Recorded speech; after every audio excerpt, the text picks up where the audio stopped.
At least I thought I did when I came here, but maybe it's changed. Let's see, first thing, my technology for today's presentation, so we won't worry about any things there. I'll also start with, I was going to make this kind of a very soft kind of pitch for Vision Critical, but I've been informed that I can make it a little less soft, so I'm going to start with one thing. The Vision Critical platform, which I'll introduce at the end, is compatible on the Apple products, the Android products, and BlackBerry. It's always good to start with a little bit of a round of applause. Look, I know we are, I think if we're going to get back on schedule, I need to finish 15 minutes ago. Yeah. So, with that, I'll get into this quite quickly. I just wanted to spend a few minutes and share with you a little bit about, from the corporate perspective, what all this massive change to the way in which people are communicating means to businesses and organizations. Obviously, I mean, it's no surprise to you all, because you're in this room now, that the advent of social media and all the applications that are coming out, it's changing the way in which people are communicating with each other, both from a peer-to-peer perspective, a corporation to a consumer perspective, as well as consumer to business perspective. And it's really just changing the dynamics every day.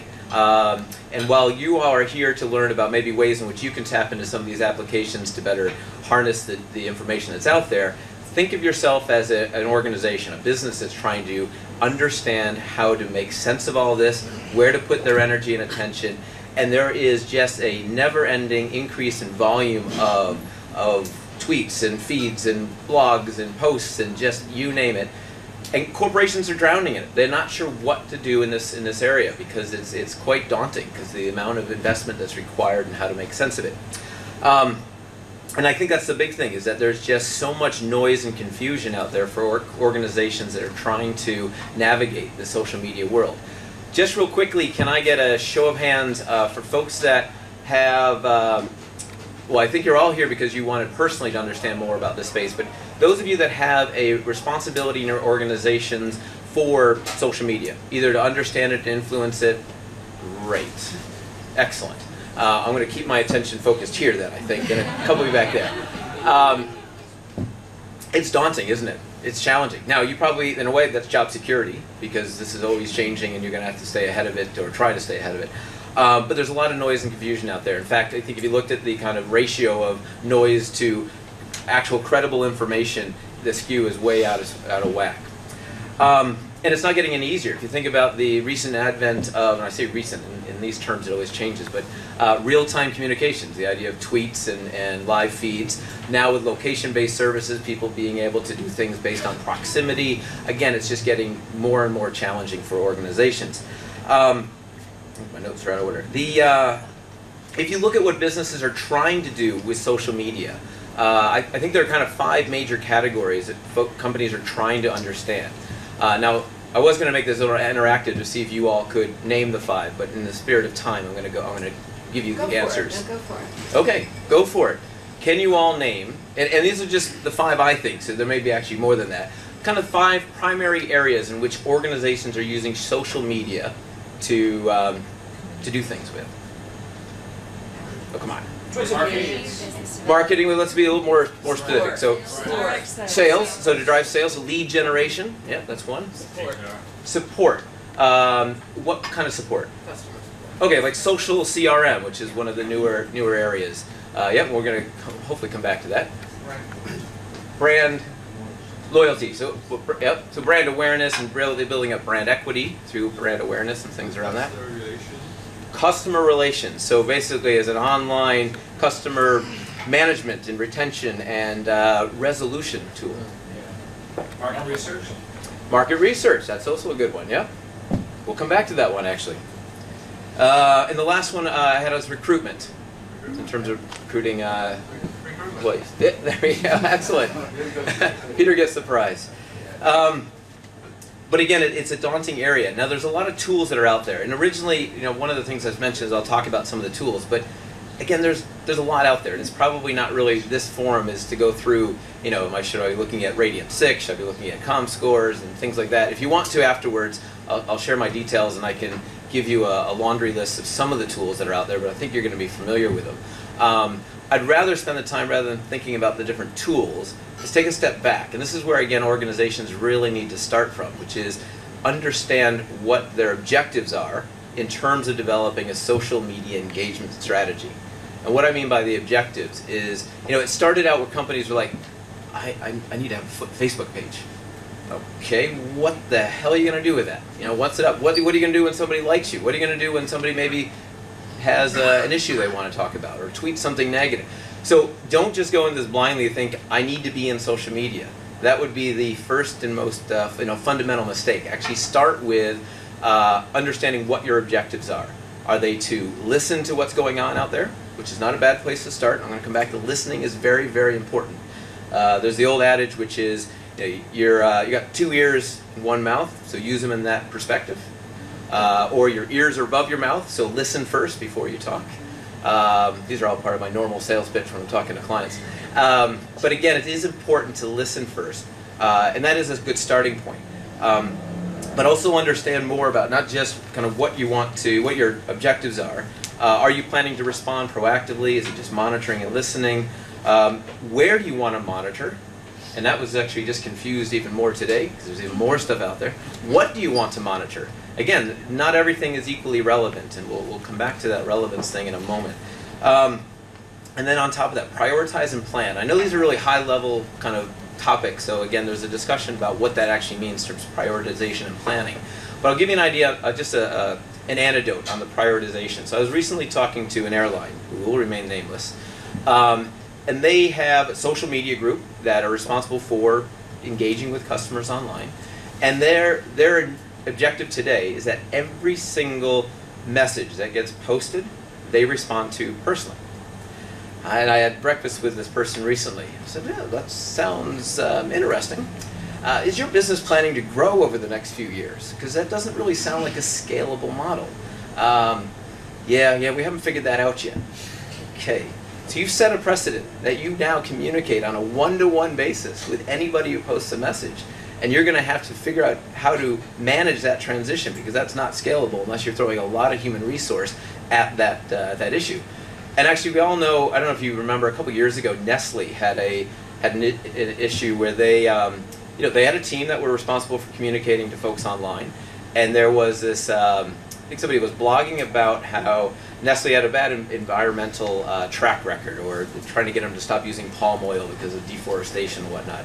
And the person in Nestle who was responsible for communicating and managing this got a little bit irate, because after kind of a couple back and forth, they had a bad hair day, which I have often, and they were trying to figure out how to respond back, and they came back kind of guns a-blazing, and it blew up into a media frenzy. So just going human resources at this is definitely not the answer either. Again, it's about understanding your strategy, your prioritization, and planning around that.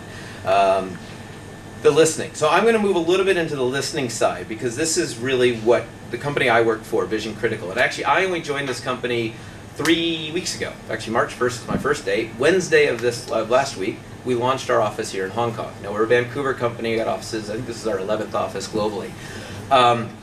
I'm really excited about joining this company. I've been in market research for about 11 years, and I've worked for some of the big traditional players, Synovate and Ipsos, if you're familiar with those companies. The thing that I'm really excited about with Vision Critical is it's looking at social media in a slightly different way. Because there is so much noise out there, so much proliferation of information and just kind of content, but an understanding what's relevant and what's not. We've taken an angle which is looking at how to tap into an area called community panels. And community panels are basically private, online, invite-only panels of customers. And I'll do this by example, because it probably makes it easiest that way. Easiest for me, probably. If we take a brand, if you were at the Hong Kong Sevens over the weekend, which is why my voice is an octave lower than it normally is, you probably drank a little bit of Carlsberg. Carlsberg, for example, could come to us and say, we want to have a way in which we can better understand the pulse of our consumers. Well, we would then recruit people into an private online community, a private community, invite-only, branded for Carlsberg. And the idea around this is that we want to bring in folks that the organization can have a dialogue with. And that dialogue can be around a number of different things. This could be qualitative exercises. Let's have a discussion about Could be, again, if we take the sevens, what do you think about our sponsorship? Did you see any of the ads? What do you think of certain aspects of that and getting people to talk about it? Could be quantitative. We could do this across tens of thousands of people to understand, again, at a quantitative level, are we getting an understanding of what their preferences and attitudes are? But it isn't just kind of looking at traditional research done online. The idea about this is that you actually can harness the power of folks that are naturally wanting to communicate online, that have an affiliation with your brand. So the one thing about this doesn't replace all types of market research. It's really leveraging what I look at, the 80-20 rule.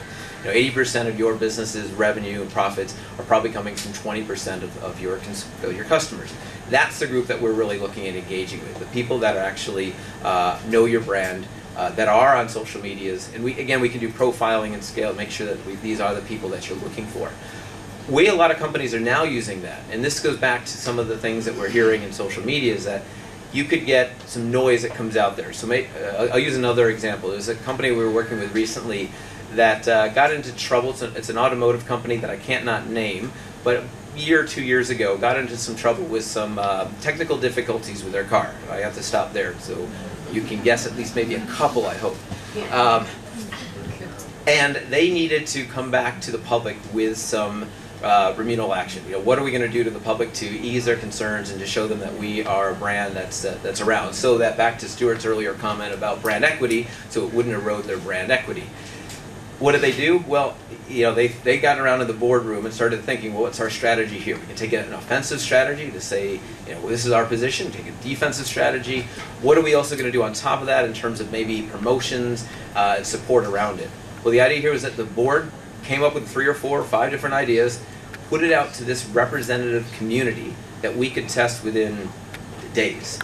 Which one of these ideas looks best to you? Now, it was obviously done in a way that was managed the kind of expectations and how it was released into those communities.